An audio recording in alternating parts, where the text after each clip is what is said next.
una fe que produce piedad. Texto. Tito 1, 1-4. Pablo, siervo de Dios y apóstol de Jesucristo, conforme a la fe de los escogidos de Dios y el conocimiento de la verdad, que es según la piedad, en la esperanza de la vida eterna, la cual Dios, que no miente, prometió desde antes del principio de los siglos, y a su debido tiempo manifestó su palabra por medio de la predicación que me fue encomendada por mandato de Dios nuestro Salvador, a Tito, verdadero hijo en la común fe. Gracia, misericordia y paz, de Dios Padre y del Señor Jesucristo nuestro Salvador. Introducción.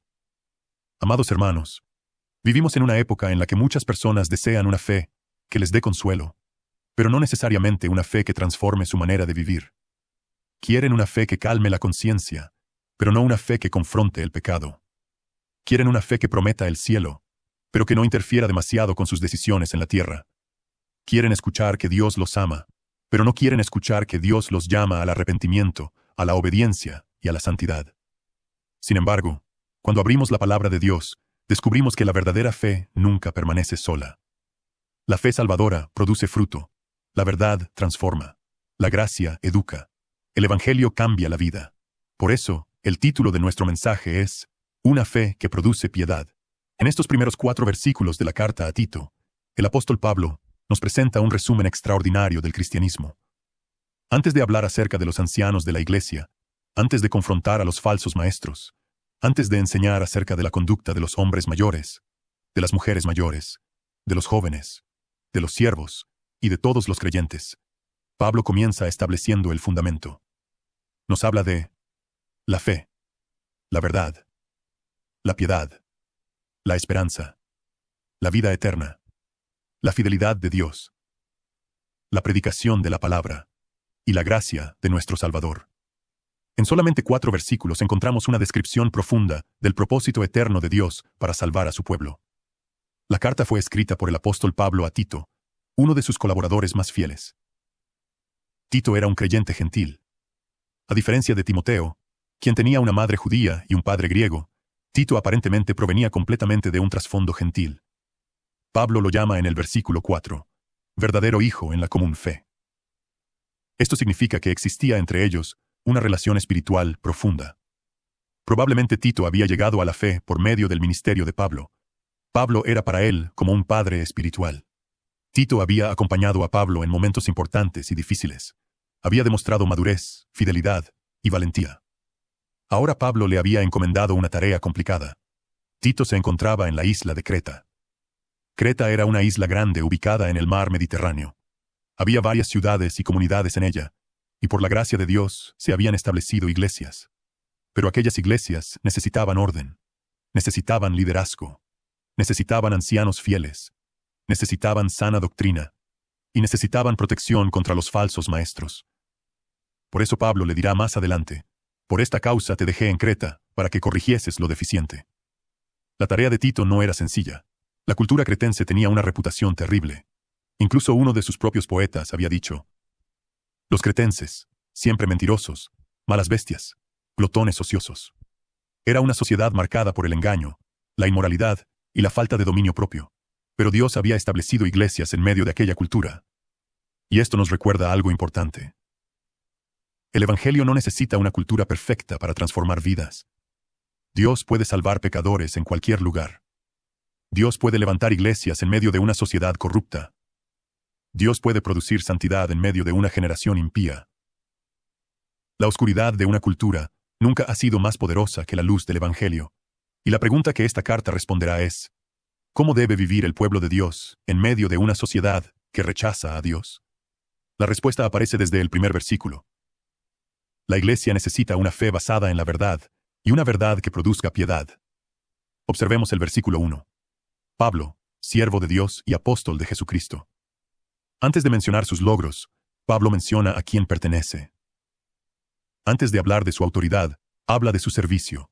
Antes de decir que es apóstol, se llama siervo de Dios. La palabra traducida como siervo es la palabra griega doulos. Esta palabra también puede traducirse como esclavo. Pablo está diciendo: yo pertenezco a Dios. Mi vida no es mía. Mi voluntad está sometida a la voluntad de mi Señor. Mi propósito no es hacer lo que yo quiero, sino cumplir la misión que Dios me ha dado. Esto es sorprendente. Pablo era uno de los hombres más importantes en la historia de la Iglesia. Había predicado en muchas ciudades, había establecido iglesias, había escrito cartas inspiradas por el Espíritu Santo. Había visto al Cristo resucitado, había sufrido por el Evangelio. Sin embargo, cuando se presenta, no dice, Pablo, el gran predicador. No dice, Pablo, fundador de muchas iglesias. No dice, Pablo, el famoso apóstol. Dice, Pablo, siervo de Dios. Porque para Pablo, el honor más grande no era ser conocido por los hombres. El honor más grande era pertenecer a Dios. Y aquí encontramos nuestra primera enseñanza. 1. El creyente pertenece a Dios. La vida cristiana comienza cuando dejamos de considerarnos dueños de nuestra propia vida. El mundo nos dice, tu vida te pertenece. Haz lo que te haga feliz. Sigue tu corazón. Vive tu verdad. Pero el Evangelio nos enseña, no sois vuestros. 1 Corintios 6, 19 a 20 dice, ¿O ignoráis que vuestro cuerpo es templo del Espíritu Santo, el cual está en vosotros, el cual tenéis de Dios, y que no sois vuestros? Porque habéis sido comprados por precio. El cristiano ha sido comprado. ¿Con qué precio?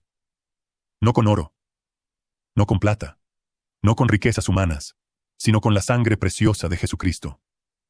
Cristo murió para redimirnos. Cristo pagó nuestra deuda. Cristo nos rescató de la esclavitud del pecado. Por lo tanto, ahora pertenecemos a Él, y debemos preguntarnos, ¿vivo como alguien que pertenece a Dios? Cuando tomo decisiones, pregunto qué desea Dios. Cuando uso mi tiempo, ¿recuerdo que mi tiempo pertenece a Dios? Cuando utilizo mis palabras, ¿recuerdo que mi boca pertenece a Dios? Cuando trabajo, ¿recuerdo que mi trabajo debe honrar a Dios? Cuando estoy en mi hogar, ¿recuerdo que soy siervo de Dios? La verdadera fe cambia la pregunta. Antes preguntábamos, ¿qué quiero hacer? Ahora preguntamos, Señor, ¿qué quieres que haga? Antes decíamos, esta es mi vida. Ahora decimos, Señor, mi vida te pertenece. Pablo comprendía esto. Por eso podía soportar persecución. Por eso podía continuar predicando aun cuando era rechazado. Por eso podía servir aun cuando nadie le agradecía. Porque un siervo no vive para recibir el aplauso de los hombres. Un siervo vive para agradar a su Señor. Pero Pablo continúa diciendo, y apóstol de Jesucristo. La palabra apóstol significa uno que ha sido enviado. Pablo no se había nombrado a sí mismo. No había elegido su propio ministerio. Había sido llamado y enviado por Jesucristo. Su autoridad no provenía de su personalidad. No provenía de su educación. No provenía de la opinión de los hombres. Provenía de Cristo. Y esto nos enseña que todo verdadero ministerio pertenece a Dios. El predicador no tiene autoridad para inventar su propio mensaje. La iglesia no tiene autoridad para cambiar la verdad. El pastor no es dueño de la iglesia. Cristo es el dueño de la iglesia. La responsabilidad del siervo es transmitir fielmente lo que el Señor ha dicho. Pablo era siervo porque pertenecía a Dios. Y era apóstol porque había sido enviado por Jesucristo. Pero ahora Pablo explica el propósito de su ministerio, conforme a la fe de los escogidos de Dios. Aquí entramos en una de las verdades más profundas de toda la Escritura. Pablo dice que su ministerio estaba relacionado con la fe de los escogidos de Dios. La palabra escogidos significa aquellos que Dios eligió. La salvación comienza con Dios. Antes de que nosotros buscáramos a Dios, Dios había determinado salvar a un pueblo para sí mismo. Efesios 1:4 dice, según nos escogió en Él antes de la fundación del mundo. La elección no comenzó cuando creímos. La elección ocurrió antes de que el mundo existiera. Antes de que hubiera montañas, antes de que hubiera océanos, antes de que el sol brillara, antes de que nosotros naciéramos. Dios ya conocía a los suyos. Dios había puesto su amor sobre su pueblo. Pero debemos entender algo importante. La doctrina de la elección no hizo que Pablo dejara de predicar. Al contrario, la doctrina de la elección impulsó su ministerio. Pablo sabía que Dios tenía un pueblo. Por eso predicaba. Pablo sabía que Dios salvaría pecadores. Por eso soportaba el sufrimiento. Pablo sabía que la palabra produciría fe en aquellos que Dios había escogido. Por eso continuaba proclamando el Evangelio. Algunas personas preguntan, si Dios ha escogido a quienes salvará, ¿para qué predicar? La respuesta de Pablo sería: predicamos porque Dios ha escogido salvar a su pueblo por medio de la predicación del Evangelio. Dios determina el fin, y Dios también determina los medios. Dios escogió salvar, y escogió usar la proclamación de su palabra para llamar a los pecadores a la fe. Por eso Romanos 10:17 dice: así que la fe es por el oír, y el oír por la palabra de Dios. El Evangelio debe ser predicado, Cristo debe ser anunciado, los pecadores deben ser llamados al arrepentimiento, y cuando el Evangelio es proclamado, Dios abre corazones. Dios concede fe. Dios llama eficazmente a los suyos. La elección no destruye la evangelización. La elección garantiza que la evangelización tendrá fruto. Pablo predicaba porque sabía que Dios tenía un pueblo. Y nosotros también debemos anunciar el Evangelio. No sabemos quiénes son los escogidos. Dios nunca nos ordenó descubrirlos. Nos ordenó predicar a todos. Llamamos a todos los pecadores a arrepentirse. Invitamos a todos a venir a Cristo. Proclamamos: cree en el Señor Jesucristo, y serás salvo. Y confiamos en que Dios hará su obra. Pero observemos algo importante. Pablo no dice solamente la elección de los escogidos. Dice la fe de los escogidos de Dios. La elección eterna produce fe en el tiempo. Aquellos que Dios escogió llegan a creer. La elección no es una excusa para vivir en incredulidad. La evidencia de la elección es la fe en Jesucristo. Por eso debemos preguntarnos: ¿he puesto verdaderamente mi fe en Cristo? No. ¿Asisto a una iglesia? No. ¿Crecí en un hogar cristiano? No. Conozco muchas doctrinas. La pregunta es: ¿estoy confiando únicamente en Jesucristo para mi salvación?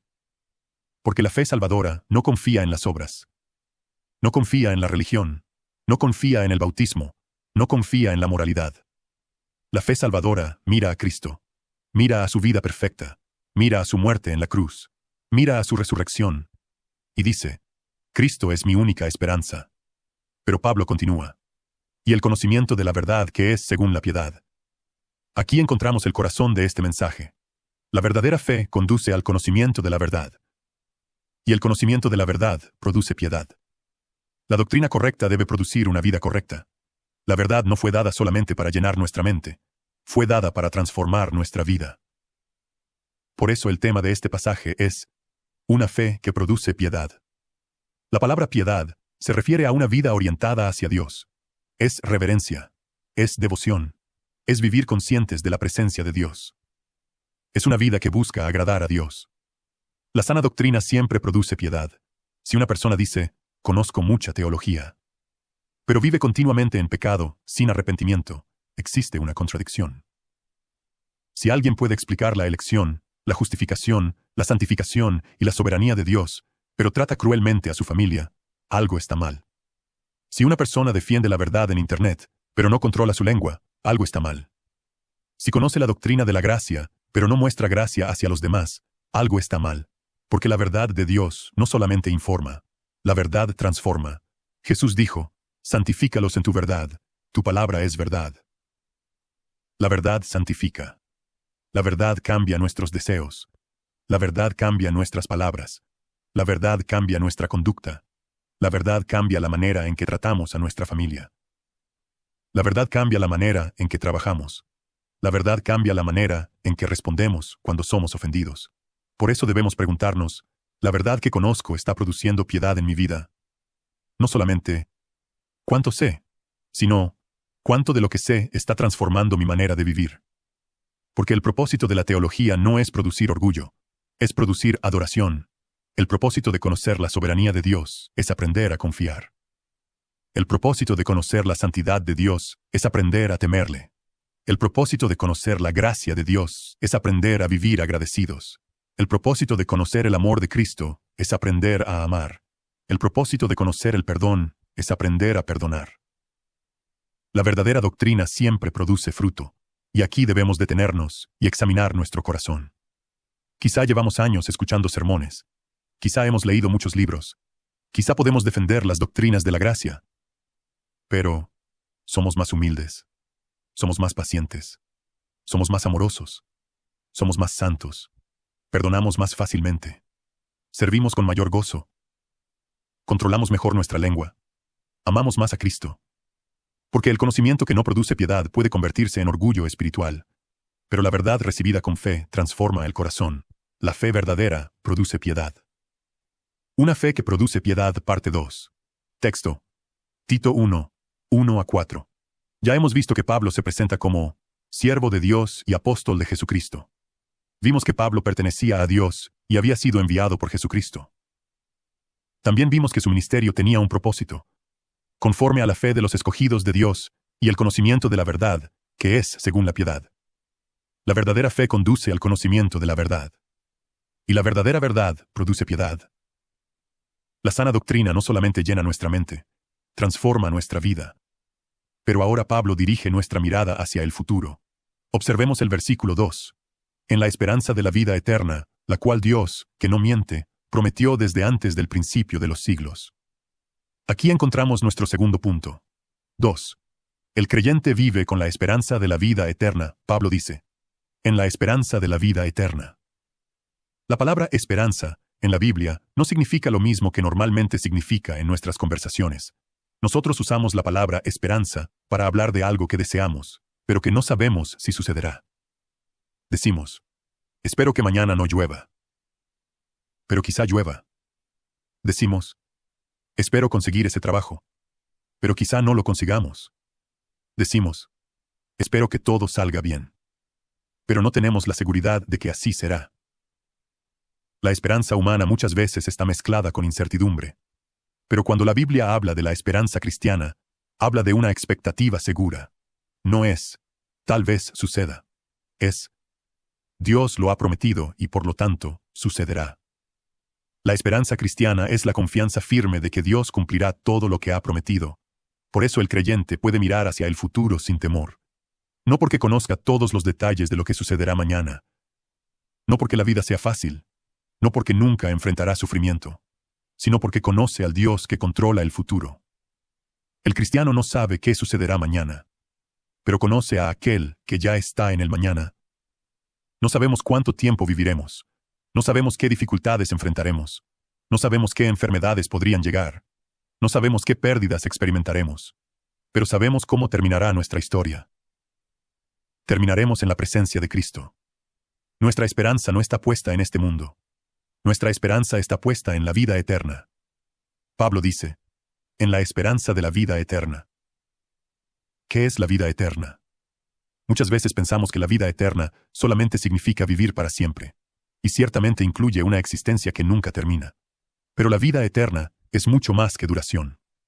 La vida eterna es una calidad de vida. Es conocer a Dios.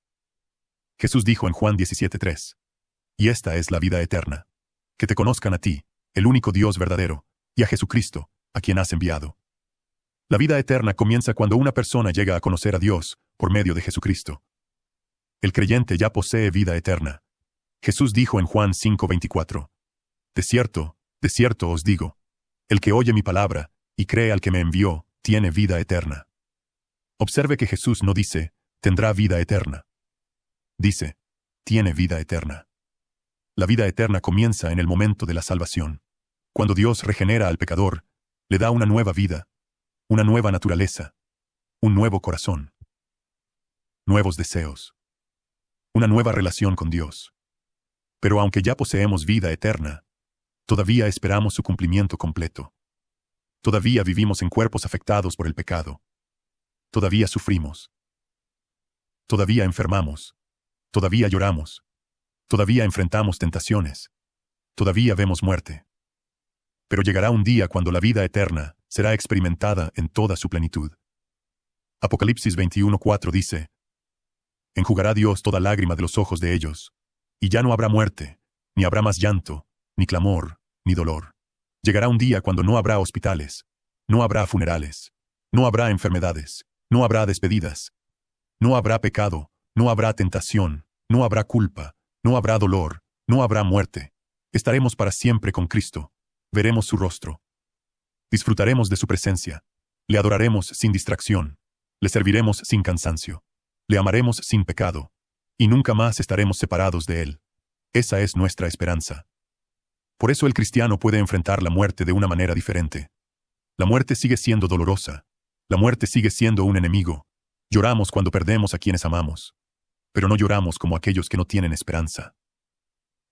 Primera de Tesalonicenses 4:13 dice: Tampoco queremos, hermanos, que ignoréis acerca de los que duermen, para que no os entristezcáis como los otros que no tienen esperanza. Observe que Pablo no dice, no se entristezcan. El cristianismo no elimina el dolor, no nos convierte en personas sin emociones. Jesús lloró frente a la tumba de Lázaro. El creyente llora, pero llora con esperanza. Nuestras lágrimas no son lágrimas de desesperación. Son lágrimas acompañadas por la promesa de Dios. Cuando un creyente muere, no decimos, lo hemos perdido para siempre. Decimos, nos veremos nuevamente en la presencia de Cristo. La tumba no tiene la última palabra. La muerte no tiene la última palabra. Cristo tiene la última palabra. Y Cristo dijo, yo soy la resurrección y la vida. El que cree en mí, aunque esté muerto, vivirá. Nuestra esperanza está en Cristo. Pero debemos preguntarnos, ¿dónde está puesta nuestra esperanza? Muchas personas viven como si este mundo fuera todo lo que existe. Su esperanza está en tener más dinero. Su esperanza está en comprar una casa. Su esperanza está en obtener una promoción. Su esperanza está en jubilarse. Su esperanza está en viajar. Su esperanza está en tener comodidad. Y ninguna de esas cosas es necesariamente mala. Podemos agradecer a Dios por una casa. Podemos trabajar diligentemente. Podemos ahorrar para el futuro. Podemos disfrutar las bendiciones que Dios nos da. Pero ninguna de esas cosas puede sostener nuestra alma. El dinero puede desaparecer. La salud puede cambiar. El trabajo puede terminar. Las posesiones se deterioran. Las personas nos pueden fallar. Todo lo que pertenece a este mundo es temporal. Pero la vida eterna nunca terminará. Jesús dijo en Mateo 6, 19-20. No os hagáis tesoros en la tierra, donde la polilla y el orín corrompen, y donde ladrones minan y hurtan, sino haceos tesoros en el cielo. El creyente vive en este mundo. Trabaja en este mundo. Sirve en este mundo. Ama a su familia en este mundo. Pero sabe que este mundo no es su hogar permanente. Somos peregrinos. Somos extranjeros. Estamos caminando hacia una ciudad eterna. Hebreos 13:14 dice, porque no tenemos aquí ciudad permanente, sino que buscamos la porvenir. Por eso nuestra esperanza cambia la manera en que vivimos. Cuando sabemos que la vida eterna nos espera, podemos soportar las dificultades presentes. Pablo dijo en Romanos 8:18, pues tengo por cierto que las aflicciones del tiempo presente no son comparables con la gloria venidera que en nosotros ha de manifestarse. Pablo sufrió mucho. Fue golpeado, fue encarcelado, fue rechazado, fue perseguido, fue apedreado, pasó hambre, pasó frío, fue abandonado por algunas personas. Pero cuando comparaba sus sufrimientos con la gloria eterna, decía, no se pueden comparar. No estaba diciendo que el sufrimiento fuera pequeño, estaba diciendo que la gloria será infinitamente grande. Imagine una balanza. En un lado colocamos todo el sufrimiento de esta vida, cada lágrima, cada enfermedad, cada pérdida, cada decepción, cada momento de dolor. Y en el otro lado, colocamos la gloria eterna, la presencia de Cristo, la resurrección del cuerpo, la ausencia del pecado, el gozo eterno, la comunión perfecta con Dios. La gloria es tan grande que todo el sufrimiento presente parece ligero en comparación. Segunda de Corintios 4:17 dice, porque esta leve tribulación momentánea produce en nosotros un cada vez más excelente y eterno peso de gloria. Observe las comparaciones. La tribulación es momentánea. La gloria es eterna. La tribulación es leve en comparación. La gloria tiene un peso eterno.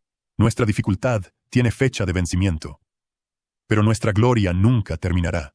Nuestro dolor es temporal, pero nuestro gozo será eterno.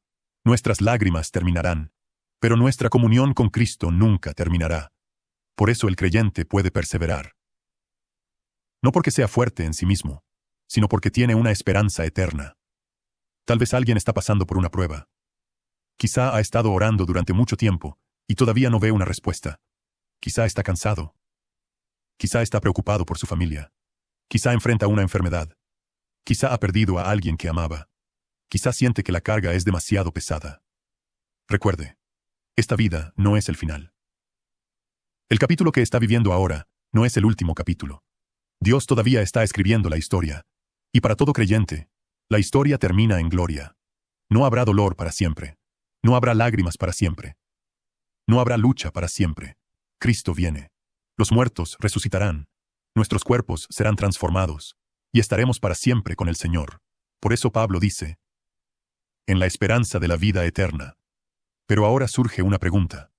¿Cómo podemos estar seguros de que esta esperanza se cumplirá? ¿Cómo sabemos que la vida eterna no es solamente un deseo religioso?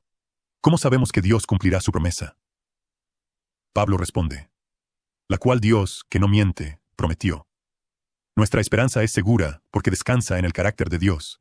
Y esto nos lleva al tercer punto. 3. Nuestra esperanza descansa en el Dios que no miente. Pablo describe a Dios con una frase sencilla, pero profundamente poderosa. Dios, que no miente.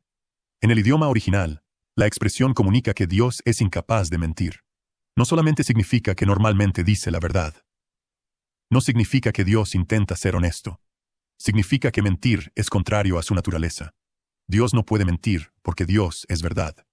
Números 23:19 dice, Dios no es hombre para que mienta, ni hijo de hombre para que se arrepienta. Él dijo, ¿y no hará? Habló, ¿y no lo ejecutará? Los seres humanos hacemos promesas y a veces no las cumplimos. En ocasiones prometemos algo con buenas intenciones, pero las circunstancias cambian. Tal vez no tenemos el poder para cumplir. Tal vez olvidamos. Tal vez fallamos. Y tristemente, algunas personas prometen cosas que nunca tuvieron intención de cumplir. Pero Dios no es como nosotros. Dios nunca olvida una promesa. Dios nunca pierde el poder para cumplir una promesa. Dios nunca descubre algo que no sabía. Dios nunca cambia de opinión porque recibió nueva información. Dios nunca dice algo falso. Dios nunca exagera. Dios nunca engaña. Dios nunca rompe su palabra. Cuando Dios promete algo, es absolutamente seguro. Hebreos 6:18 dice, es imposible que Dios mienta. No es difícil para Dios mentir. Es imposible. Porque si Dios mintiera, dejaría de ser Dios. La verdad es parte de su naturaleza perfecta. Por eso nuestra salvación es segura. Nuestra esperanza no descansa en la fuerza de nuestra fe. Descansa en la fidelidad de Dios. Nuestra esperanza no descansa en nuestras emociones. Descansa en la promesa de Dios. Hay días cuando nuestra fe se siente fuerte. Y hay días cuando nos sentimos débiles. Hay días cuando sentimos mucho gozo. Y hay días cuando estamos desanimados. Hay días cuando oramos con confianza. Y hay días cuando apenas encontramos palabras. Pero la fidelidad de Dios no cambia con nuestras emociones. Dios no es más fiel cuando nosotros nos sentimos fuertes. Y Dios no es menos fiel cuando nosotros nos sentimos débiles. Él permanece fiel. Segunda de Timoteo 2:13 dice, si fuéramos infieles, Él permanece fiel. Él no puede negarse a sí mismo. Nuestra seguridad no está en que nosotros sostenemos perfectamente a Dios. Nuestra seguridad está en que Dios sostiene a los suyos. Jesús dijo en Juan 10:28, y yo les doy vida eterna, y no perecerán jamás, ni nadie las arrebatará de mi mano. Observe la seguridad de las palabras de Cristo. No perecerán jamás. No dice, probablemente no perecerán. No dice, no perecerán mientras nunca tengan una lucha. Dice, no perecerán jamás. ¿Por qué? Porque están en la mano de Cristo. Y Cristo no pierde a sus ovejas. Nuestra salvación comenzó con la gracia de Dios. Continúa por el poder de Dios. Y terminará en la presencia de Dios. Por eso podemos tener esperanza. Pero Pablo añade algo sorprendente. La cual Dios, que no miente, prometió desde antes del principio de los siglos. Antes de que comenzara el tiempo, Dios prometió la vida eterna. Antes de la creación. Antes de Adán. Antes de Abraham. Antes de Israel. Antes de la cruz. Antes de nuestro nacimiento. Dios ya había establecido su plan de redención. La salvación no fue una reacción de emergencia después de que el hombre pecó. Dios no observó la caída de Adán y dijo, ahora, ¿qué voy a hacer? No. El plan de salvación existía antes de la fundación del mundo. Primera de Pedro 1:19-20 dice que fuimos redimidos. Con la sangre preciosa de Cristo, como de un cordero sin mancha y sin contaminación, ya destinado desde antes de la fundación del mundo. La cruz no fue un accidente. La cruz no fue el plan B. Cristo fue entregado conforme al determinado consejo y anticipado conocimiento de Dios. Antes de crear el mundo, Dios había determinado salvar a un pueblo por medio de su Hijo.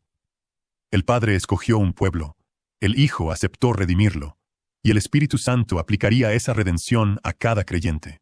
La salvación tiene su origen en la eternidad, fue realizada en la historia, y será disfrutada por toda la eternidad. Nuestra salvación comenzó en el corazón de Dios antes de que nosotros existiéramos. Y esto debe producir humildad. No podemos presumir. No podemos decir, Dios me salvó porque yo era mejor. No éramos mejores. No éramos más inteligentes. No éramos más dignos. Dios nos salvó por gracia, antes de que pudiéramos hacer algo bueno, antes de que pudiéramos buscarlo, antes de que pudiéramos conocerlo. Dios había puesto su amor sobre su pueblo. Efesios 2, 8-9 dice, porque por gracia sois salvos por medio de la fe. Y esto no de vosotros, pues es don de Dios, no por obras, para que nadie se gloríe. Toda la gloria pertenece a Dios. Cuando lleguemos al cielo, nadie dirá, estoy aquí porque fui suficientemente bueno. Nadie dirá, estoy aquí porque fui más sabio que otros. Nadie dirá, estoy aquí porque merecía ser salvo. Todos cantaremos, al que nos amó y nos lavó de nuestros pecados con su sangre. La salvación es del Señor. Desde la eternidad pasada hasta la eternidad futura, toda la gloria pertenece a Dios. Y si Dios planeó nuestra salvación antes del principio de los siglos, si Cristo pagó completamente por nuestros pecados, si el Espíritu Santo nos dio vida, si Dios prometió la vida eterna, y si Dios no puede mentir, entonces podemos descansar en su promesa. Hermano, cuando tenga dudas, no mire primero sus sentimientos. Mire las promesas de Dios. Cuando sienta temor, recuerde el carácter de Dios.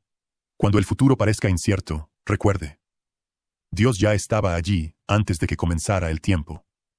Nada lo sorprende. Nada escapa de sus manos. Nada puede impedir que cumpla su propósito. El Dios que comenzó la buena obra, la perfeccionará.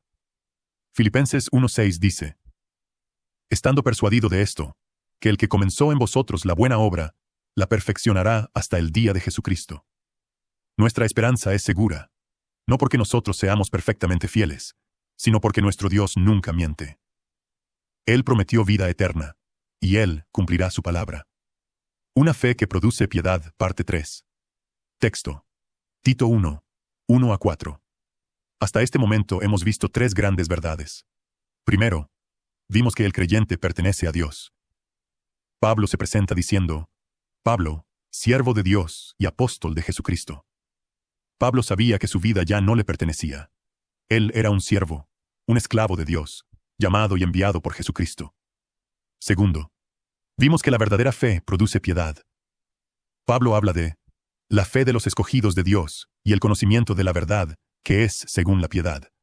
La verdad de Dios no fue dada solamente para llenar nuestra mente, fue dada para transformar nuestra vida. La sana doctrina debe producir una vida santa. Y tercero, vimos que el creyente vive en la esperanza de la vida eterna. Nuestra esperanza no descansa en nuestras emociones, no descansa en nuestras obras, no descansa en nuestra capacidad para permanecer fuertes. Nuestra esperanza descansa en la promesa del Dios que no miente. Dios prometió la vida eterna desde antes del principio de los siglos. La salvación no fue una idea de último momento, no fue una reacción inesperada ante la caída del hombre. Antes de que el mundo existiera, Dios ya había establecido su propósito eterno de redimir a un pueblo por medio de Jesucristo. Pero ahora, llegamos al versículo 3. Pablo escribe, y a su debido tiempo, manifestó su palabra por medio de la predicación que me fue encomendada por mandato de Dios nuestro Salvador. En este versículo encontramos una verdad maravillosa. El Dios que planeó la salvación en la eternidad decidió revelar su plan dentro de la historia. El propósito estuvo escondido en el corazón de Dios desde antes del principio de los siglos, pero llegó el momento determinado por Dios para darlo a conocer. Por eso Pablo dice, y a su debido tiempo manifestó su palabra. Esto nos lleva a nuestro cuarto punto. 4. Dios reveló su verdad en el tiempo perfecto. Observe cuidadosamente las palabras. A su debido tiempo. Dios siempre actúa en el momento correcto. Dios nunca llega tarde. Dios nunca actúa demasiado temprano. Dios nunca se apresura. Dios nunca se retrasa. Todo lo que Dios hace ocurre conforme a su sabiduría perfecta y a su plan eterno.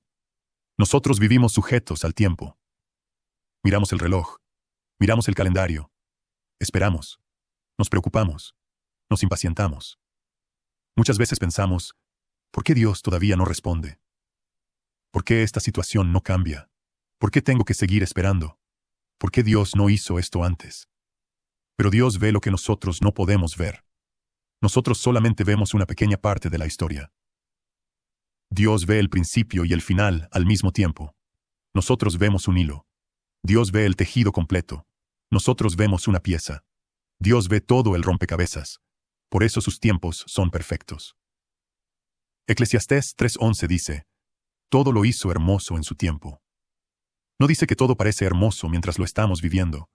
Hay temporadas que son dolorosas. Hay esperas que son difíciles. Hay preguntas que no reciben una respuesta inmediata. Hay puertas que permanecen cerradas. Pero Dios está obrando, aun cuando nosotros no podemos verlo. Y cuando observemos toda la obra terminada, reconoceremos que Dios nunca cometió un error. Pablo dice, a su debido tiempo manifestó su palabra. Durante siglos, Dios había anunciado la venida del Salvador. Después de la caída, Dios prometió que la simiente de la mujer heriría la cabeza de la serpiente. Dios llamó a Abraham y prometió, en ti serán benditas todas las familias de la tierra. Dios levantó a Moisés. Dios dio la ley. Dios estableció sacrificios. Dios levantó profetas. Dios prometió un rey. Dios anunció un siervo sufriente. Generación tras generación esperaba el cumplimiento. Pasaron cientos de años.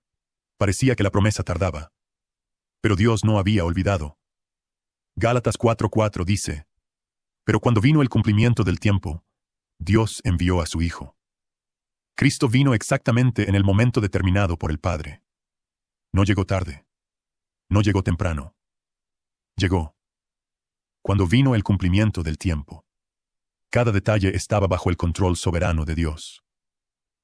El Imperio Romano había construido caminos que facilitarían la expansión del Evangelio. El idioma griego era ampliamente conocido y permitiría comunicar el mensaje a muchas regiones. Las profecías estaban listas para cumplirse. El momento había llegado, y el Hijo Eterno de Dios tomó naturaleza humana. El Creador entró en su creación.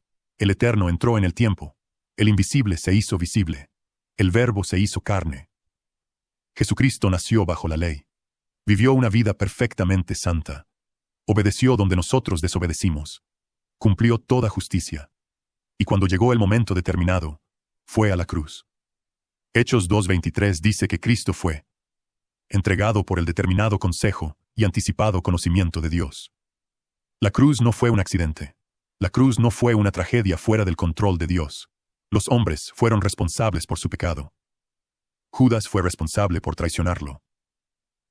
Los líderes religiosos fueron responsables por condenarlo. Pilato fue responsable por entregarlo. Los soldados fueron responsables por crucificarlo. Pero por encima de todas las decisiones humanas, estaba el propósito soberano de Dios. Cristo murió conforme al plan eterno de redención. En la cruz, el Hijo de Dios llevó el pecado de su pueblo. La justicia de Dios fue satisfecha. La ira que merecíamos cayó sobre Cristo. El castigo que nos correspondía fue puesto sobre él. Isaías 53:5 dice, mas él herido fue por nuestras rebeliones, molido por nuestros pecados. Cristo murió en el momento determinado, y al tercer día resucitó conforme a las Escrituras. Después, el Evangelio comenzó a ser proclamado a todas las naciones. Lo que Dios había prometido desde la eternidad ahora era manifestado públicamente. Por eso Pablo dice, a su debido tiempo manifestó su palabra.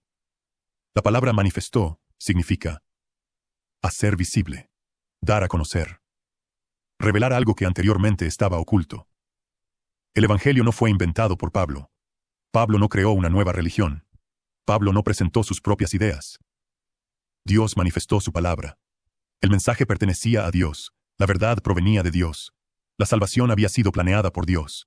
Cristo había realizado la obra. Y ahora Dios daba a conocer las buenas nuevas. Esto es importante porque vivimos en una época en la que muchas personas hablan acerca de encontrar su propia verdad. Escuchamos expresiones como, esa es tu verdad. Yo tengo mi verdad. Cada persona debe decidir lo que es verdad para ella. Pero la verdad no cambia de una persona a otra. La verdad no depende de nuestros sentimientos. La verdad no es creada por la cultura.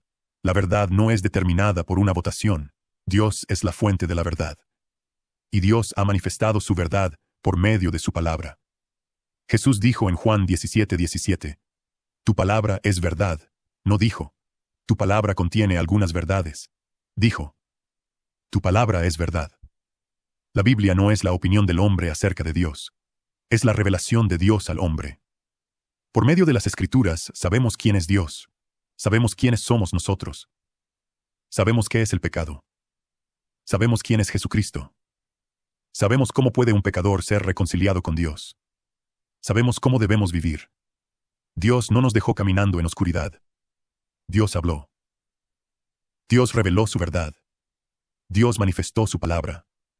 Y esto significa que nuestra responsabilidad no es inventar la verdad. Nuestra responsabilidad es creerla. No somos jueces de la palabra de Dios. La palabra de Dios es quien nos juzga a nosotros. No nos acercamos a la Biblia diciendo, voy a decidir qué partes acepto. Nos acercamos diciendo, habla, Señor, porque tu siervo oye. El creyente se somete a la palabra. Aunque confronte nuestros deseos, aunque corrija nuestras ideas, aunque exponga nuestro pecado, aunque sea contraria a la cultura. Porque sabemos que Dios es verdad. Pero Pablo continúa. Manifestó su palabra por medio de la predicación. Y esto nos lleva al siguiente punto. 5. Dios escogió la predicación para proclamar su palabra. Pablo dice que Dios manifestó su palabra por medio de la predicación. Esto es sorprendente. Dios pudo haber escogido cualquier método. Pudo haber escrito el Evangelio en el cielo. Pudo haber enviado ángeles a cada ciudad. Pudo haber hablado audiblemente desde las nubes. Pero Dios escogió usar la proclamación de su palabra. Escogió usar hombres débiles. Escogió usar voces humanas. Escogió que su verdad fuera leída, explicada, proclamada y aplicada. 1 Corintios 1:21 dice, agradó a Dios salvar a los creyentes por la locura de la predicación. El mundo muchas veces considera la predicación como algo anticuado. Algunas personas piensan, la gente ya no quiere escuchar sermones. Necesitamos algo más entretenido. Necesitamos algo más moderno. Necesitamos reducir la enseñanza. Pero la Iglesia no tiene autoridad para reemplazar el método que Dios estableció. Dios escogió la predicación. La predicación bíblica no es simplemente un hombre compartiendo sus opiniones. No es una charla motivacional. No es entretenimiento religioso. No es contar historias para hacer reír a las personas. La predicación bíblica ocurre cuando la palabra de Dios es explicada fielmente y aplicada a la vida del pueblo. El predicador abre la Biblia. Lee el texto. Explica lo que significa. Muestra cómo apunta a Cristo. Y llama a las personas a creer y obedecer. La autoridad no está en el predicador. La autoridad está en la palabra. Un predicador puede tener una voz fuerte. Puede ser elocuente. Puede ser carismático. Puede contar historias interesantes. Pero si no proclama fielmente la palabra, no está cumpliendo su responsabilidad. Por otro lado, un hombre puede sentirse débil. Puede no tener una personalidad impresionante. Puede hablar con sencillez. Pero si explica fielmente las Escrituras, Dios usa su palabra. Porque el poder no está en el mensajero. El poder está en el mensaje. Romanos 1:16 dice, porque no me avergüenzo del Evangelio, porque es poder de Dios para salvación a todo aquel que cree. El Evangelio tiene poder. La palabra tiene poder. Hebreos 4:12 dice, porque la palabra de Dios es viva y eficaz, y más cortante que toda espada de dos filos. La palabra despierta conciencias. La palabra convence de pecado. La palabra da vida. La palabra produce fe. La palabra consuela al afligido. La palabra fortalece al débil. La palabra corrige al desobediente. La palabra santifica al creyente. El predicador no puede cambiar un corazón. Puede explicar. Puede enseñar. Puede exhortar. Puede suplicar. Pero solamente Dios puede dar vida. Por eso dependemos del Espíritu Santo. No confiamos en técnicas humanas. No confiamos en manipulación emocional. No confiamos en música para producir decisiones. Confiamos en que el Espíritu de Dios usará la palabra de Dios para realizar la obra de Dios. Pablo dijo en 1 Corintios 2:1-5. Así que, hermanos, cuando fui a vosotros para anunciaros el testimonio de Dios, no fui con excelencia de palabras o de sabiduría. Y después añadió, Y ni mi palabra ni mi predicación fue con palabras persuasivas de humana sabiduría, sino con demostración del Espíritu y de poder. ¿Por qué? Para que vuestra fe no esté fundada en la sabiduría de los hombres, sino en el poder de Dios. Pablo no quería que las personas fueran impresionadas con Pablo. Quería que vieran a Cristo. No quería producir admiradores del predicador. Quería producir adoradores del Salvador. Esta debe ser la meta de todo ministerio verdadero. Después del sermón, las personas no deberían salir diciendo solamente, ¡qué buen predicador! Deberían salir diciendo, ¡qué gran Salvador! La predicación debe hacer visible la gloria de Cristo. Debe exaltar a Cristo. Debe mostrar la suficiencia de Cristo. Debe llamar a los pecadores a Cristo. Juan el Bautista dijo, es necesario que Él crezca, pero que yo mengüe. Ese debe ser el deseo de todo predicador. Que Cristo sea visto. Que Cristo sea exaltado. Que Cristo sea amado. Que Cristo sea obedecido. Pero esta verdad también tiene una aplicación para toda la iglesia. Si Dios escogió la predicación como un medio para alimentar y santificar a su pueblo, entonces debemos valorar la predicación de la palabra. No debemos verla como una parte opcional de la vida cristiana. Necesitamos sentarnos regularmente bajo la enseñanza fiel de las Escrituras. Necesitamos escuchar con humildad. Necesitamos preparar nuestro corazón. Necesitamos pedir, Señor, háblame por medio de tu palabra. Cuando llegamos a la iglesia, no somos espectadores. No venimos a evaluar una presentación. Venimos a escuchar la voz de Dios por medio de su palabra. Debemos escuchar con atención. Debemos examinar nuestro corazón. Debemos preguntarnos, ¿qué verdad debo creer? ¿Qué pecado debo abandonar? ¿Qué promesa debo recordar? ¿Qué mandato debo obedecer? ¿Qué atributo de Dios debo adorar? Santiago 1:22 dice, pero sed hacedores de la palabra, y no tan solamente oidores. Escuchar un sermón sin responder es peligroso. Podemos acostumbrarnos a escuchar. Podemos tomar notas. Podemos decir, fue un buen mensaje. Pero la pregunta es, ¿qué cambió? La predicación no fue dada solamente para aumentar nuestro conocimiento. Fue dada para producir fe y piedad. Volvemos al versículo 1. El conocimiento de la verdad que es según la piedad. La predicación verdadera produce transformación. Cuando Dios nos muestra nuestro pecado, debemos arrepentirnos. Cuando Dios nos muestra una promesa, debemos creerla. Cuando Dios nos da un mandato, debemos obedecerlo. Cuando Dios nos muestra a Cristo, debemos adorarlo. Pero Pablo continúa diciendo, la predicación que me fue encomendada. La palabra encomendada comunica la idea de recibir algo valioso para cuidarlo y administrarlo fielmente. Pablo veía el Evangelio como un tesoro que Dios había puesto bajo su responsabilidad. El mensaje no pertenecía a Pablo. Por lo tanto, Pablo no tenía derecho a cambiarlo. Su responsabilidad era protegerlo, proclamarlo, transmitirlo fielmente. Primera de Corintios 4, 1-2 dice, téngannos los hombres por servidores de Cristo y administradores de los misterios de Dios. Ahora bien, se requiere de los administradores, que cada uno sea hallado fiel. Observe lo que Dios requiere. No dice, que cada uno sea famoso. No dice, que cada uno tenga una iglesia grande. No dice, que todos lo admiren. Dice, que cada uno sea hallado fiel. El éxito en el ministerio no se mide solamente por números. Se mide por fidelidad. La pregunta no es, ¿cuántas personas me siguen? La pregunta es, ¿fui fiel a la palabra? La pregunta no es, ¿todos aprobaron el mensaje? La pregunta es, ¿Dios fue honrado? El predicador no debe cambiar el mensaje para agradar a la cultura. No debe eliminar las doctrinas difíciles. No debe evitar hablar del pecado. No debe esconder la necesidad del arrepentimiento. No debe suavizar la exclusividad de Cristo. Debe proclamar todo el consejo de Dios. Pablo dijo en Hechos 20:27, porque no he rehuido anunciaros todo el consejo de Dios. Esto requiere valentía. Habrá verdades que la cultura rechazará. Habrá enseñanzas que las personas no querrán escuchar. Segunda de Timoteo 4:3 dice, porque vendrá tiempo cuando no sufrirán la sana doctrina. Pero el predicador fiel no pregunta, ¿qué quiere escuchar la gente? Pregunta, ¿qué ha dicho Dios? Porque algún día todo predicador dará cuentas delante de Cristo. Santiago 3:1 dice, hermanos míos, No os hagáis maestros muchos de vosotros, sabiendo que recibiremos mayor condenación. Predicar es un privilegio, pero también es una responsabilidad seria. Estamos tratando con almas eternas. Estamos proclamando la palabra del Dios vivo. Por eso debemos hacerlo con reverencia, con humildad, con oración, con temor de Dios. Pero Pablo no solamente dice que la predicación le fue encomendada. Añade, por mandato de Dios nuestro Salvador. Pablo no predicaba porque había elegido una carrera. Predicaba porque Dios lo había llamado. Había recibido un mandato. Cristo le había dicho, ve.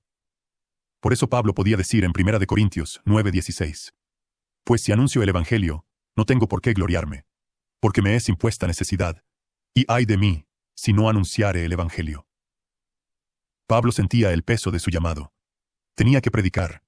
Había recibido una encomienda divina. Y observe cómo termina la frase. Dios nuestro Salvador.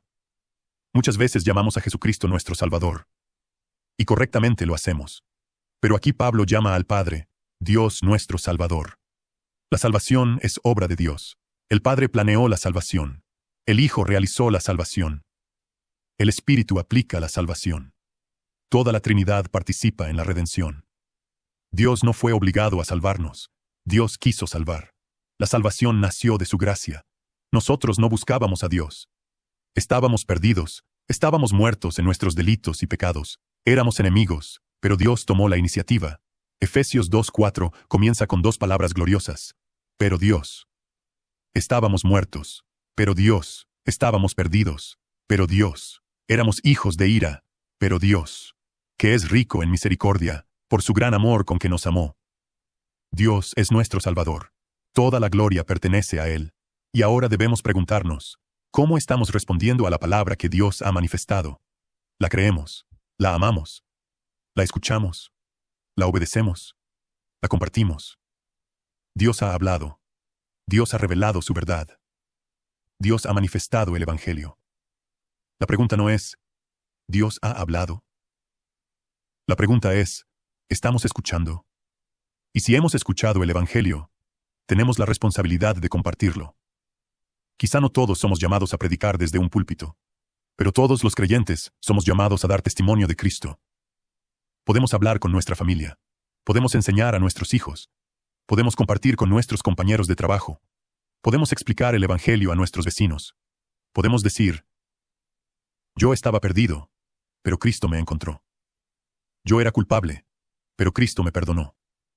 Yo estaba muerto espiritualmente, pero Dios me dio vida. El Evangelio es demasiado glorioso para guardarlo en silencio. Dios manifestó su palabra. Y ahora, la Iglesia debe proclamarla. Una fe que produce piedad. Parte 4, texto. Tito 1, 1-4. Hemos visto que en solamente 4 versículos, el apóstol Pablo nos presenta un resumen maravilloso del propósito eterno de Dios.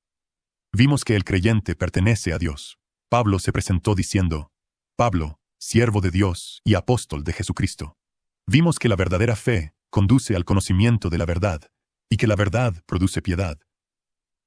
Vimos que el creyente vive en la esperanza de la vida eterna, una esperanza que no descansa en las circunstancias, una esperanza que no depende de nuestras emociones, una esperanza que descansa en la promesa del Dios que no miente. También vimos que Dios manifestó su palabra a su debido tiempo. Dios nunca llega tarde. Dios nunca se apresura. Dios siempre cumple sus propósitos en el momento perfecto. Y vimos que Dios escogió manifestar su verdad por medio de la predicación. El mensaje pertenece a Dios. La autoridad pertenece a la palabra. La gloria pertenece a Cristo. Ahora llegamos al versículo 4. Pablo escribe: a Tito, verdadero hijo en la común fe. Gracia, misericordia y paz, de Dios Padre y del Señor Jesucristo nuestro Salvador. Después de hablar acerca de la eternidad pasada, después de hablar acerca de la elección, después de hablar acerca de la vida eterna, después de hablar acerca de la fidelidad de Dios, después de hablar acerca de la predicación, Pablo dirige sus palabras a una persona específica, a Tito. Esto nos recuerda que la teología nunca debe separarnos de las personas. La doctrina correcta debe producir amor. La verdad debe fortalecer nuestras relaciones. La fe cristiana no fue diseñada para vivirse en aislamiento. Dios no solamente salva individuos, Dios forma una familia, Dios reúne un pueblo, Dios establece una iglesia, y dentro de esa iglesia, los creyentes aprenden a amarse, servirse, animarse y ayudarse unos a otros. Pablo no veía a Tito solamente como un compañero de trabajo, no lo veía solamente como un ayudante, no lo veía solamente como alguien útil para el ministerio, lo llama verdadero hijo. Esto nos lleva a nuestro sexto punto. 6. La fe verdadera produce relaciones espirituales. Pablo escribe: a Tito, verdadero hijo en la común fe. La expresión verdadero hijo comunica una relación genuina, una relación auténtica, una relación profunda. Pablo veía a Tito como un hijo espiritual. Probablemente Tito había llegado al conocimiento de Cristo por medio del ministerio de Pablo. Pablo había predicado el Evangelio. Dios había usado esa predicación para producir fe en el corazón de Tito, y desde entonces había crecido entre ellos una relación semejante a la de un padre y un hijo. Esto no significa que Pablo reemplazaba al padre terrenal de Tito. Tampoco significa que Pablo ocupaba el lugar de Dios. Significa que Pablo había sido usado por Dios para guiarlo espiritualmente. Lo había enseñado, lo había discipulado, lo había corregido, lo había animado, lo había preparado para servir. Y ahora confiaba en él para una tarea difícil en la isla de Creta. La relación entre Pablo y Tito nos enseña la importancia del discipulado. El cristianismo no consiste solamente en asistir a una reunión una vez por semana. La vida cristiana incluye relaciones, incluye aprender de creyentes maduros, incluye caminar juntos, incluye compartir la vida, incluye ayudar a otros a crecer.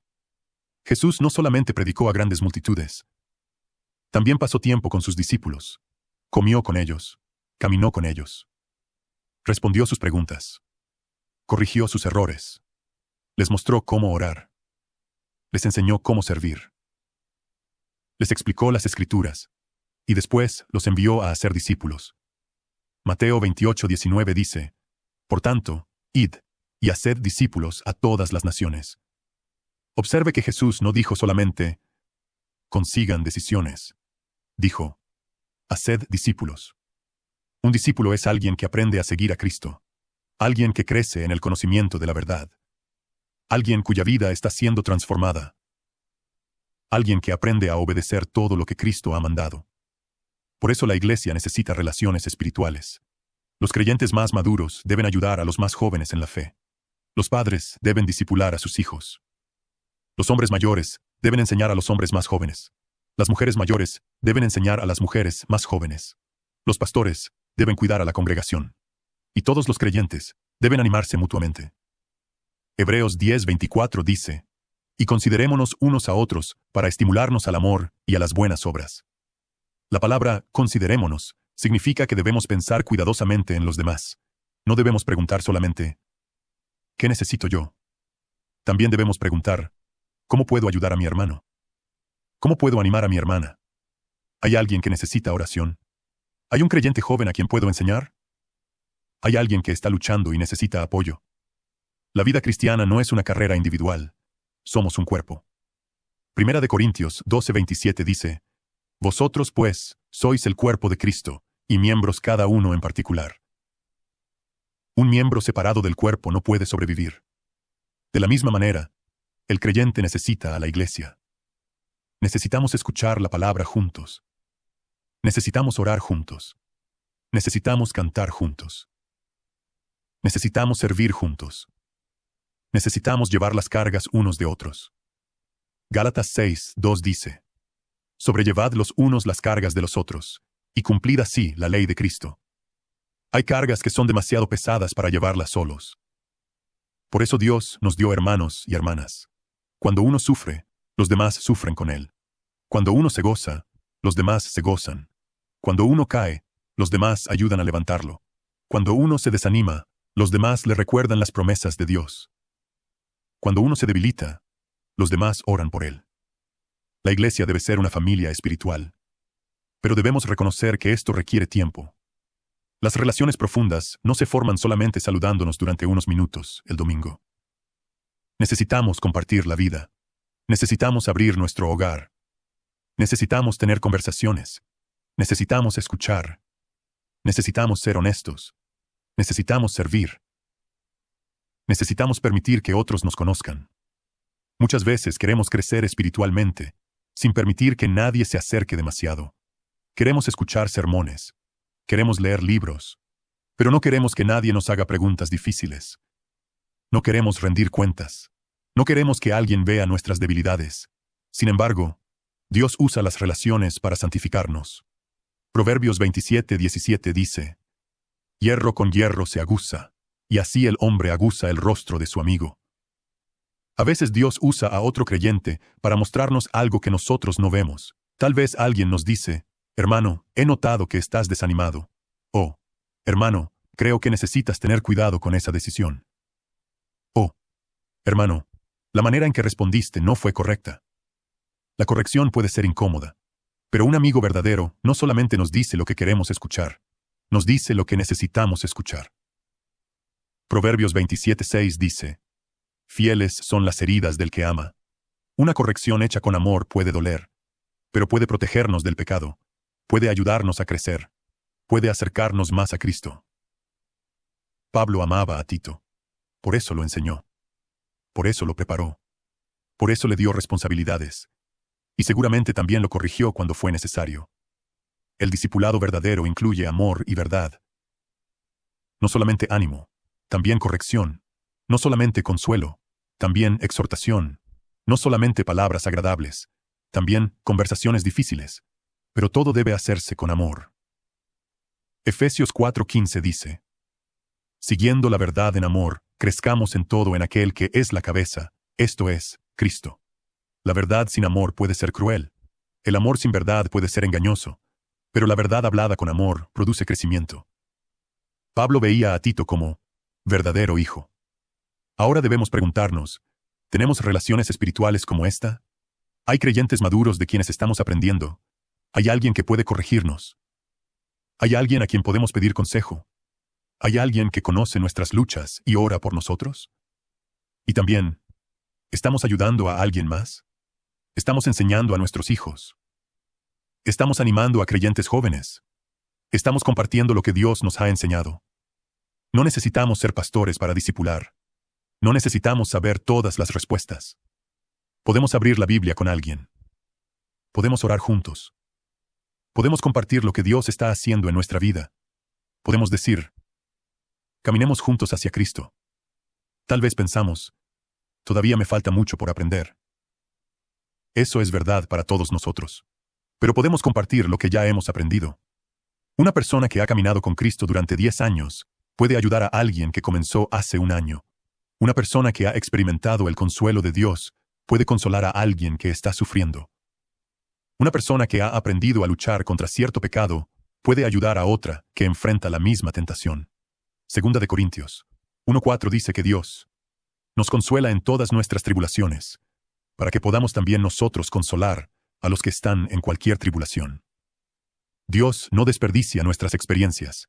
Incluso nuestras pruebas pueden convertirse en herramientas para servir a otros. Pero observe que Pablo no solamente llama a Tito verdadero hijo, añade: en la común fe. Esto nos lleva al siguiente punto. 7. Todos los creyentes comparten una misma fe.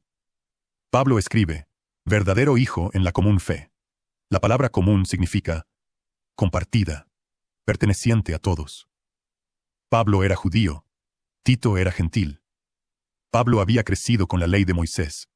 Tito había crecido fuera de las tradiciones de Israel. Pablo había sido fariseo. Tito provenía del mundo pagano. Tenían culturas diferentes. Tenían historias diferentes. Tenían experiencias diferentes.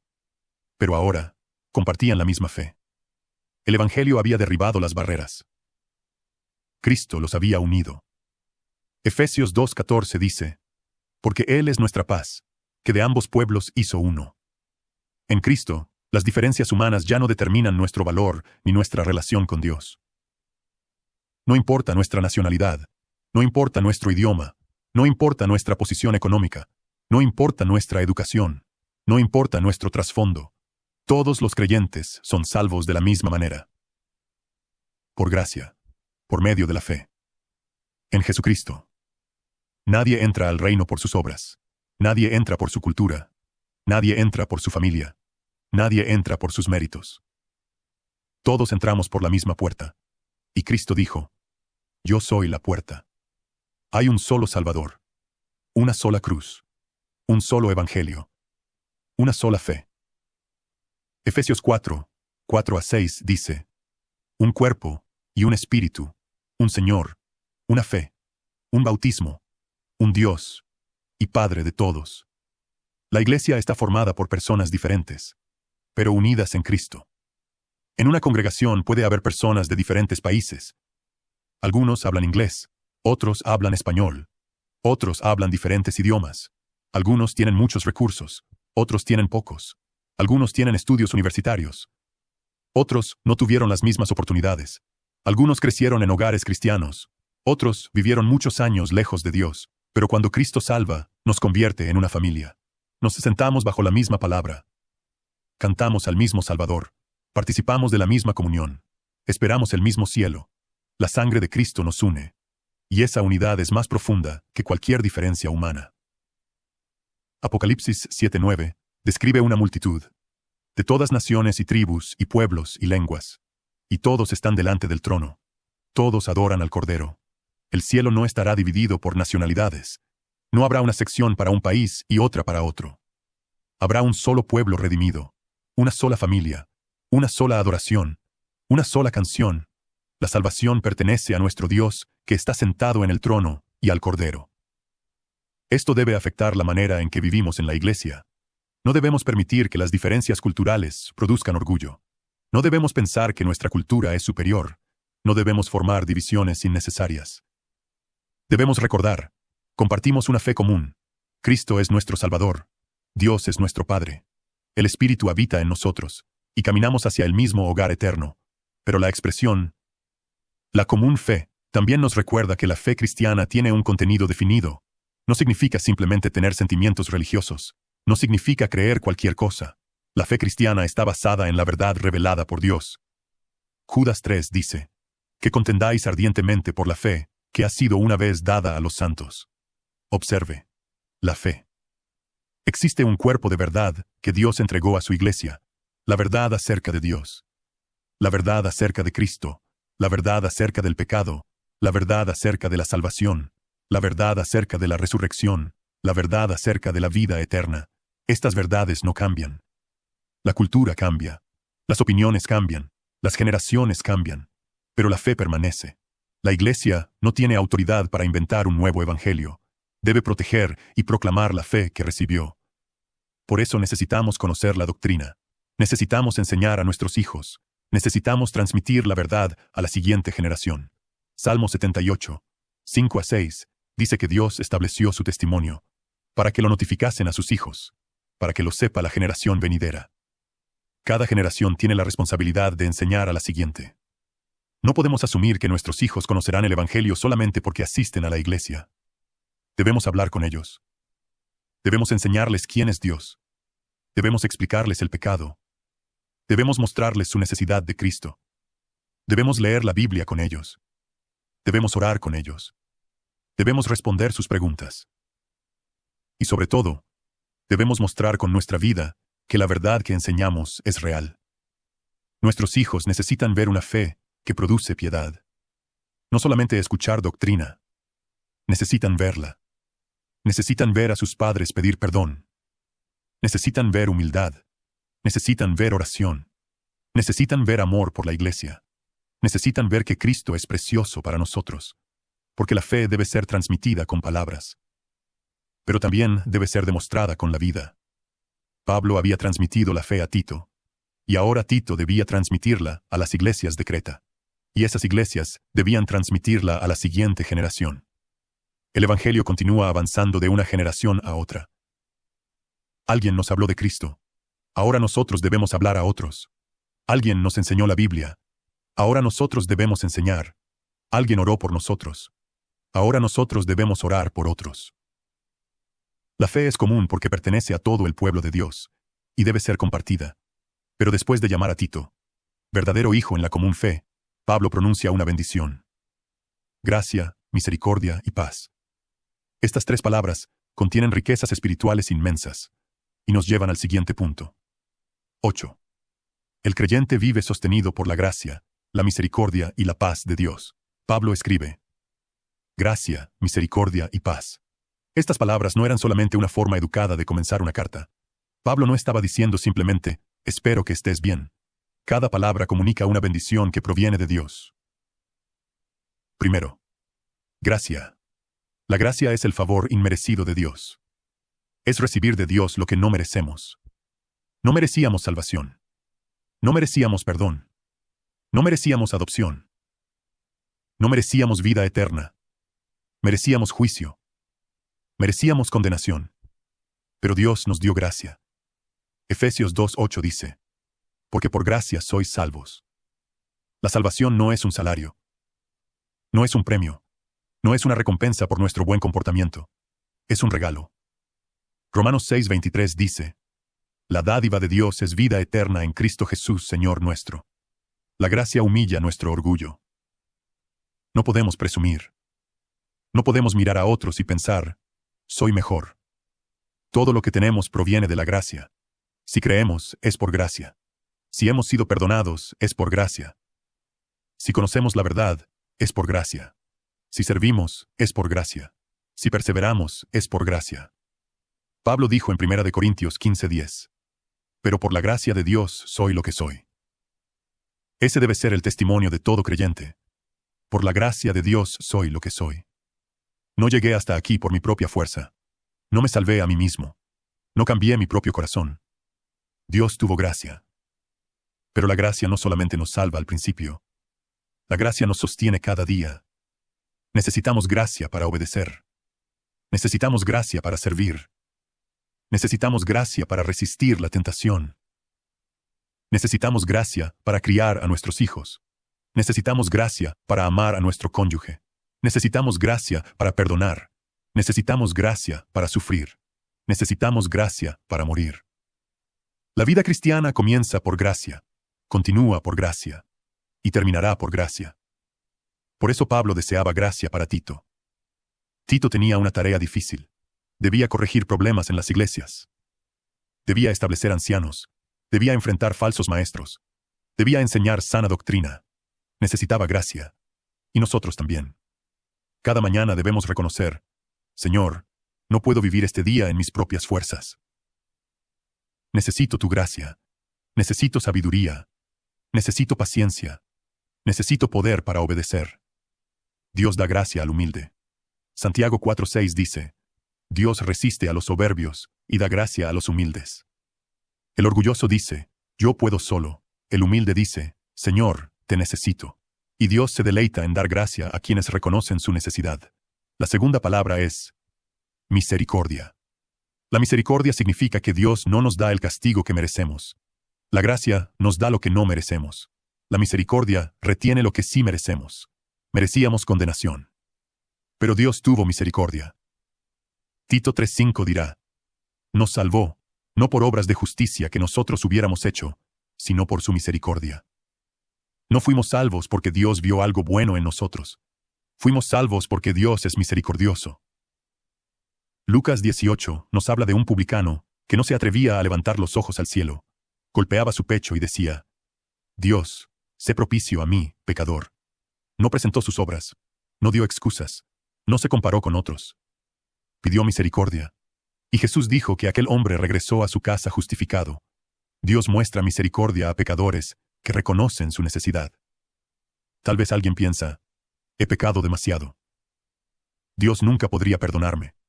He cometido errores terribles. Escuche, la misericordia de Dios es mayor que nuestro pecado. No existe un pecador demasiado perdido para que Cristo pueda salvarlo. La sangre de Cristo es suficiente. Primera de Juan 1:7 dice: la sangre de Jesucristo, su Hijo, nos limpia de todo pecado. No dice, de algunos pecados. Dice, de todo pecado. Ven a Cristo, no escondas tu pecado, no lo justifiques, no intentes limpiarte primero. Ven como eres, confiesa, arrepiéntete, confía en Cristo. Hay misericordia. Pero la misericordia no solamente está disponible al comienzo de la vida cristiana. Necesitamos misericordia cada día. Todavía fallamos, todavía pecamos, Todavía decimos cosas que no deberíamos decir. Todavía tenemos pensamientos equivocados. Todavía necesitamos confesar. Y Lamentaciones 3, 22 a 23 dice: Por la misericordia de Jehová no hemos sido consumidos. Nuevas son cada mañana. Cada mañana encontramos nueva misericordia. No misericordia vieja. No misericordia agotada. Nueva misericordia. Dios nunca se queda sin compasión. Y la tercera palabra es paz. Pablo escribe: gracia, misericordia y paz. La paz es el resultado de haber sido reconciliados con Dios. Antes éramos enemigos. El pecado nos separaba de Dios. Pero Cristo hizo la paz por medio de su sangre.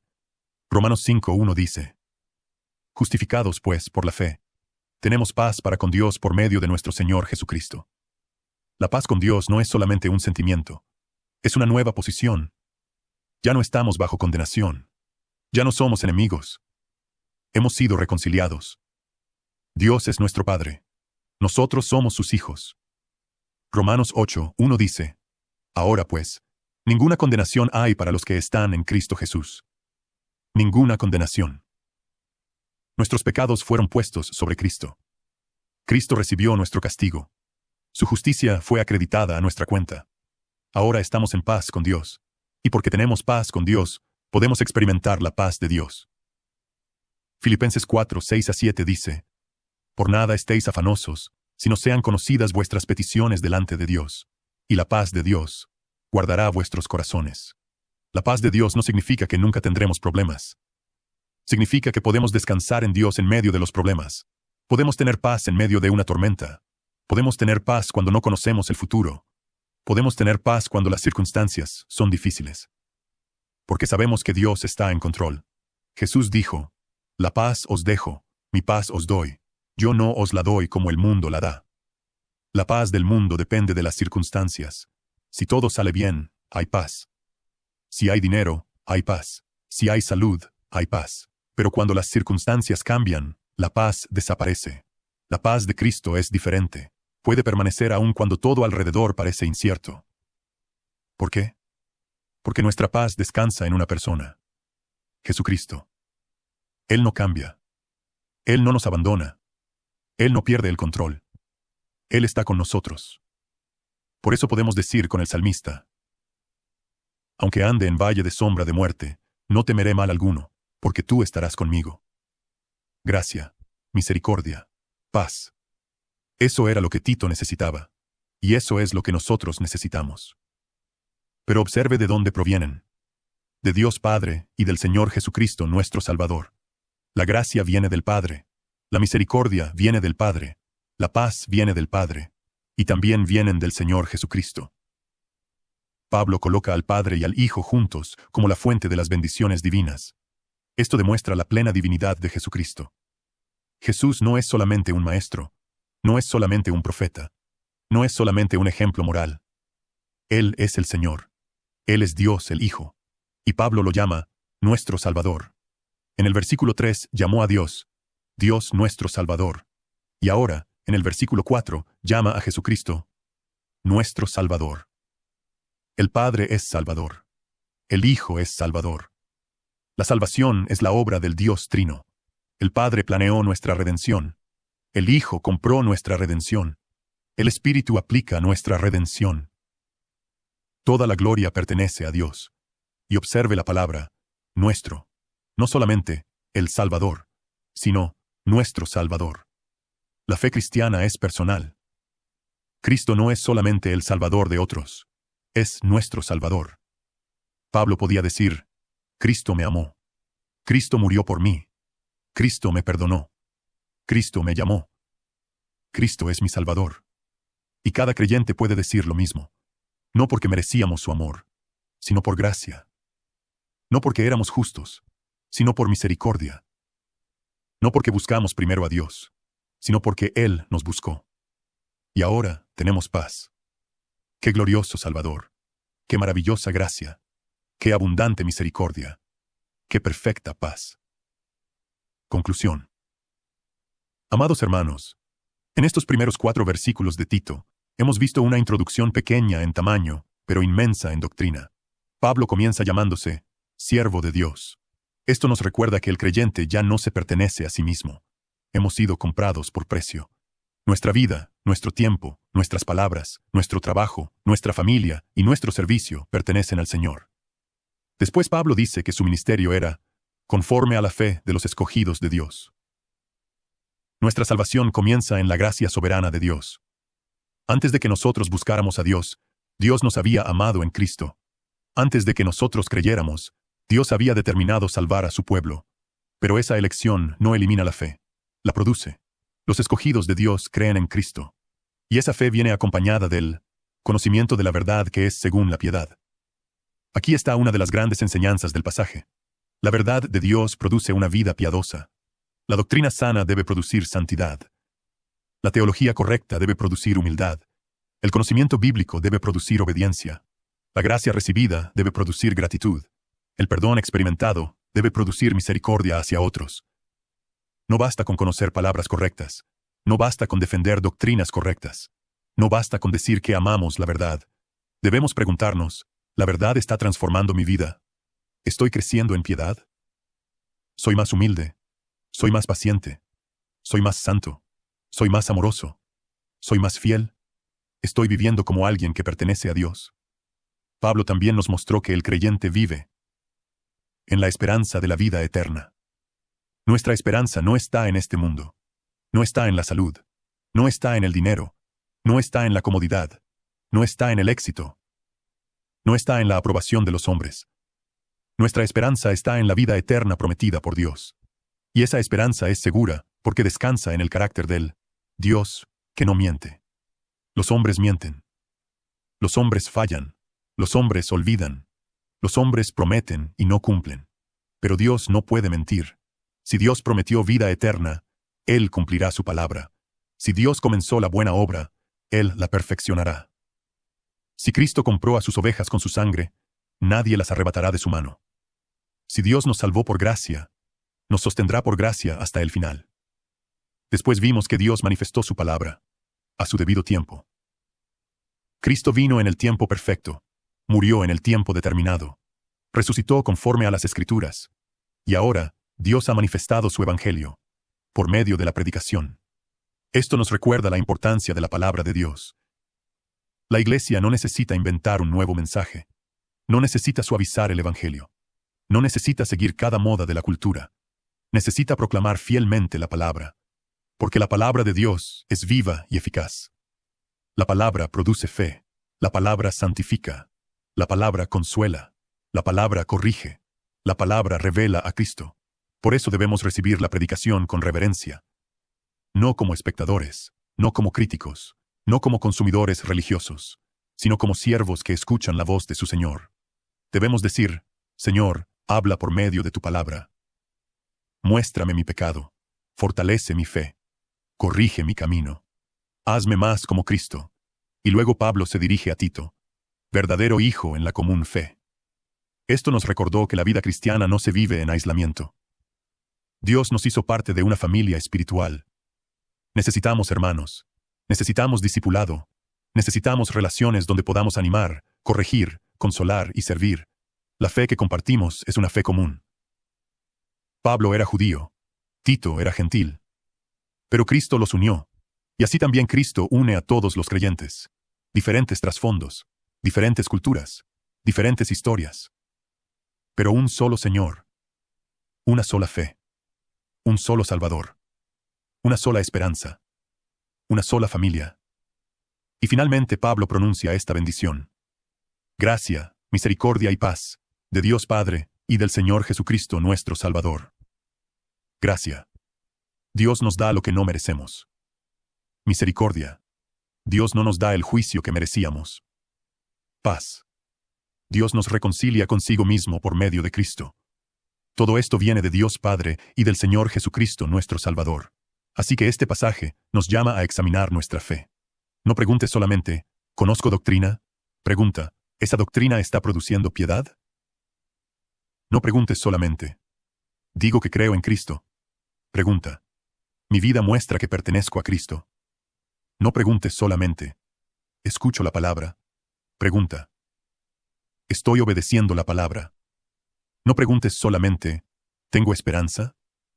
Pregunta, ¿mi esperanza está realmente en la vida eterna, o estoy viviendo como si este mundo fuera mi hogar? Hermanos, una fe que no produce piedad debe preocuparnos.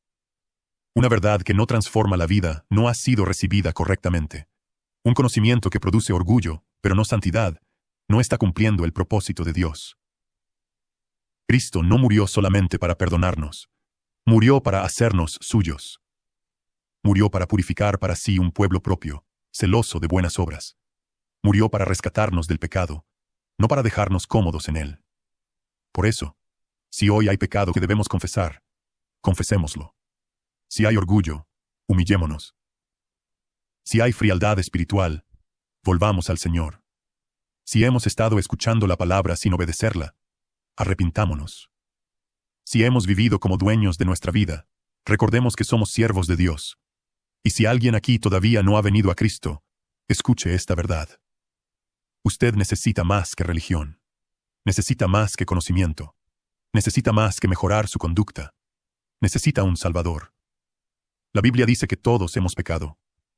Hemos quebrantado la ley de Dios. Hemos vivido para nosotros mismos. Merecemos el juicio justo de Dios. Pero Dios, en su misericordia, envió a su Hijo. Jesucristo vivió la vida perfecta que nosotros no vivimos. Obedeció completamente al Padre. Nunca pecó. Nunca mintió. Nunca tuvo un pensamiento impuro. Nunca desobedeció. Y en la cruz murió como sustituto por pecadores. Allí cargó la culpa de su pueblo. Allí recibió la ira que nosotros merecíamos. Allí pagó completamente la deuda del pecado. Fue sepultado. Y al tercer día resucitó victorioso. Cristo vive. Cristo reina. Cristo salva. Y hoy llama a los pecadores a arrepentirse y creer en Él. No confíe en sus obras. No confíe en su religión. No confíe en su moralidad. No confíe en sus sentimientos. Venga a Cristo. Él es suficiente. Él perdona completamente. Él recibe al pecador arrepentido. Él da vida eterna. Y esta vida eterna no descansa en una promesa humana, sino en el Dios que no miente. Así que la invitación del Evangelio es clara. Arrepiéntase de su pecado. Crea en el Señor Jesucristo. Reciba por fe la gracia, la misericordia y la paz que solamente Dios puede dar. Y para los que ya estamos en Cristo, salgamos de este texto recordando: pertenecemos a Dios, vivimos por la verdad, caminamos hacia la vida eterna, descansamos en el Dios que no miente, escuchamos su palabra, servimos en su iglesia.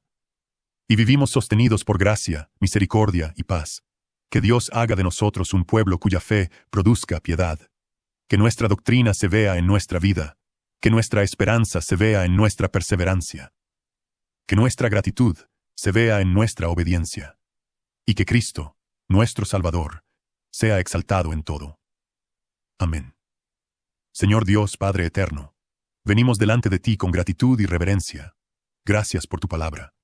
Gracias porque no nos has dejado en tinieblas, sino que has manifestado tu verdad por medio del Evangelio de Jesucristo. Ayúdanos a vivir como siervos tuyos, recordando que ya no nos pertenecemos a nosotros mismos, sino que fuimos comprados con la sangre preciosa de Cristo.